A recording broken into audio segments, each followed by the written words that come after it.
നമ്മുടെ ഭരണഘടനയുടെ അടിസ്ഥാന തത്വങ്ങൾ അതിൻ്റെ ആമുഖത്തിൽ തന്നെ വിവരിച്ചിട്ടുണ്ട്. നാം ഇന്ത്യൻ ജനത എന്ന് തുടങ്ങി പരമാധികാര സോഷ്യലിസ്റ്റ് മതനിരപേക്ഷ ജനാധിപത്യ റിപ്പബ്ലിക്കായി ഇന്ത്യയെ പ്രഖ്യാപിക്കുന്നു. അതിൽ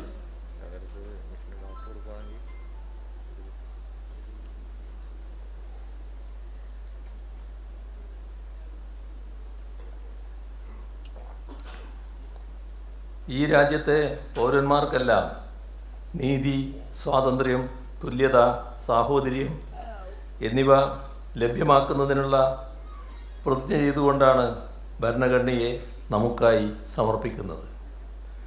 നീതി ഉറപ്പാക്കാൻ പ്രതിജ്ഞാബദ്ധമായി രാജ്യത്ത് അത് ഉറപ്പാക്കപ്പെടുന്നുണ്ടോ? സാമൂഹികവും സാമ്പത്തികവും രാഷ്ട്രീയവുമായ നീതി ഉറപ്പാക്കപ്പെടുന്നുണ്ടോ? ചില വിഭാഗങ്ങളെ നീക്കി നിർത്തണമെന്നും ഒരു വിഭാഗത്തിന് മാത്രം മേൽക്കൈ വരണമെന്നും വാദിക്കുന്നവർക്ക് മേൽക്കൈ ഉണ്ടാകുമ്പോൾ സാമൂഹ്യനീതി ഇല്ലാതാവുന്നു.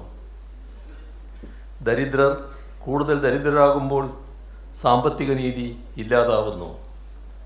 സംസ്ഥാനങ്ങൾക്ക് രാഷ്ട്രീയ അഭിപ്രായ വ്യത്യാസത്തിൻ്റെ പേരിൽ അർഹമായ വിഹിതം നിഷേധിക്കുമ്പോൾ രാഷ്ട്രീയ നീതിയും ഇല്ലാതാവുകയാണ്.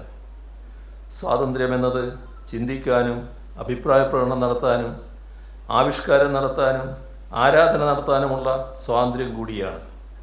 എന്നാൽ അത് പൂർണ്ണമായും അനുവദിക്കപ്പെടുന്നുണ്ടോ?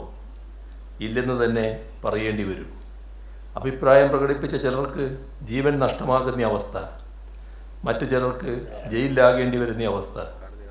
അതിന് ഉപയോഗിക്കപ്പെടുന്നതോ ബ്രിട്ടീഷുകാർ നമ്മുടെ സ്വാതന്ത്ര്യ സമര സേനാനികൾക്ക് നേരെ ഉപയോഗിച്ച അതേ കരിനിയമ വ്യവസ്ഥകളും. ആരാധനാ സ്വാതന്ത്ര്യം തന്നെ രാജ്യത്ത് പലയിടത്തും നിഷേധിക്കപ്പെടുന്ന സ്ഥിതി ഉണ്ടാവുകയാണ്. അതിൻ്റെ വാർത്തകളാൽ മുഖരമാണ് രാജ്യത്തെ അന്തരീക്ഷം. സോഷ്യലിസത്തെക്കുറിച്ച് നമ്മുടെ ഭരണഘടന പറയുന്നു. എന്നാൽ സോഷ്യലിസ്റ്റ് നയങ്ങൾക്ക് പകരം നടപ്പാക്കപ്പെടുന്നത് മുതലാളിത്ത നയങ്ങൾ. പൊതുമേഖല വിറ്റഴിക്കലും കോർപ്പറേറ്റ് നികുതി ഇളവ് നൽകലും തൊഴിൽ സമയം മുതലാളിക്ക് തോന്നുന്ന പോലെ മാറ്റുന്നതിനുള്ള അധികാരം നൽകലും എല്ലാം നടക്കുന്നുണ്ട്.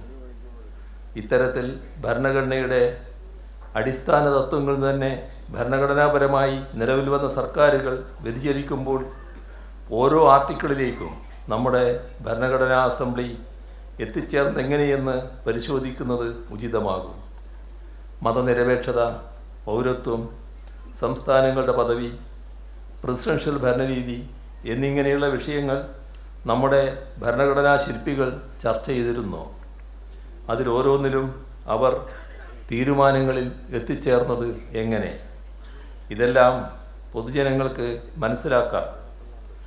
ഇന്ന് ഉയർന്നു വരുന്ന പ്രതിലോമകരവും ജനാധിപത്യ വിരുദ്ധവും വിവേചനാധിഷ്ഠിതവുമായ പല അഭിപ്രായങ്ങളും നേരത്തെ തന്നെ ഭരണഘടനാ നിർമ്മാതാക്കൾ സൂക്ഷ്മമായും സമഗ്രമായും ചർച്ച ചെയ്ത് തള്ളിക്കളഞ്ഞവയാണെന്നും കോൺസ്റ്റിറ്റ്യൂഷൻ അസംബ്ലി ഡിബേറ്റ്സ് വായിക്കുമ്പോൾ മനസ്സിലാകും.